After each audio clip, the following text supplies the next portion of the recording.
So, I am in my kitchen, and that is the back door right there. And for a little while I was kind of debating on whether I wanted to remove this chunk of hardwood or leave it, or just put some vinyl floor over the top of it. But decided to remove what's there and put in a new chunk of underlayment, and then as you can see I have more vinyl floor that I will roll out over into the back door entryway, which also does need to be painted and whatnot. But I can take care of that anytime. I can, that's not a big deal. Anyways, so the day has come where I am going to remove that hardwood floor. Should be interesting. So it only took about 10 minutes to get about halfway through, and to my surprise, there's actually the same underlayment that was under the prior peel and stick tiles under this hardwood floor, which I wasn't expecting.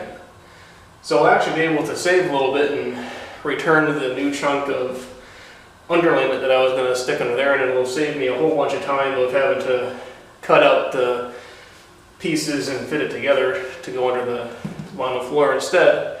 But it's been going fairly well. I was going to take a few minutes and carry that downstairs so it's not up here, and I don't want to pile it over here on the vinyl floor because I'll end up probably ripping it. But yeah, when I get that all set, I'll show you how I've been coming up, or how I've been peeling up these hardwood planks. The hardest part was getting the first one up. After that, they all sort of came apart like, I guess, Legos, but yeah. Another thing I had thought of that you're probably asking yourself is, why would I ever remove a hardwood floor from a house? And it's a valid question. However, that particular chunk of hardwood floor is in a really weird spot, and the rest of the house didn't have hardwood floor anywhere near here.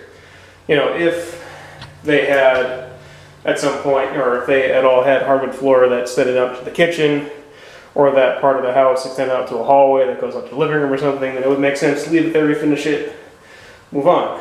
However, this is a 40 by 40 piece of hardwood floor that goes nowhere. That door right there goes down to the basement, and then, this way is the kitchen. That's the back of the house out that way. It just doesn't make sense, and for my purposes, it'll make much more sense to just have the vinyl floor go out there, even, hunky-dory, have a nice day, sir, may I have another. So, I shall continue.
So I took a little bit of time and vacuumed out that section and swept all the crap out of there.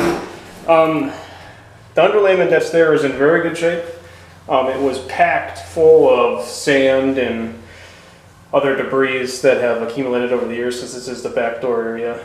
But anyways, the next thing I'm going to do, so I can fit my chunk of floor under there easily, is just take this piece of hardboard that's coincidentally approximately the same size, or the same thickness I should say, as my vinyl floor, and use it as a guide so I can nibble away all the bottom of the molding, so I can slip the vinyl under there.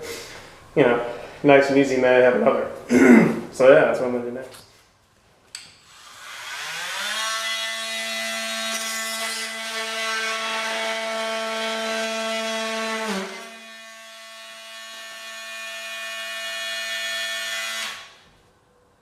Well, that's interesting.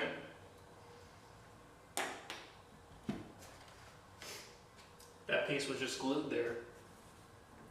Nice.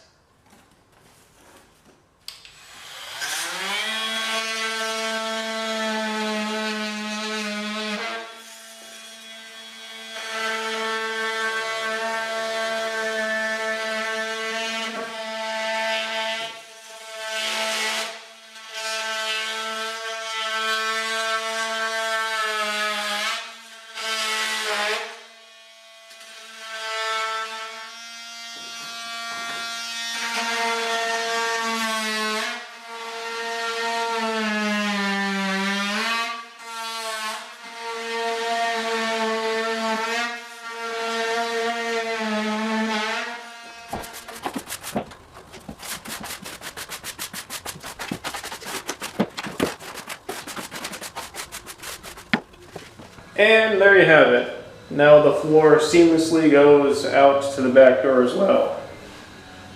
So as I have pointed out before or whatnot, or you've noticed, there's no seams through the kitchen and the hallway, and there's no seam out to the back door. Completely seamless. Out of everything I've done with vinyl flooring to date in this house, making it fit through the doorway was probably the biggest pain in the ass I've done so far. Honestly, it would have been way easier to just, you know, slice it, put a piece of threshold there between the two pieces of floor, and stick, you know, the vinyl floor in just in that section. But, you know, now it's seamless. So, you know, it's up to you, I suppose, if you were to, you know, do something similar or want to do something similar.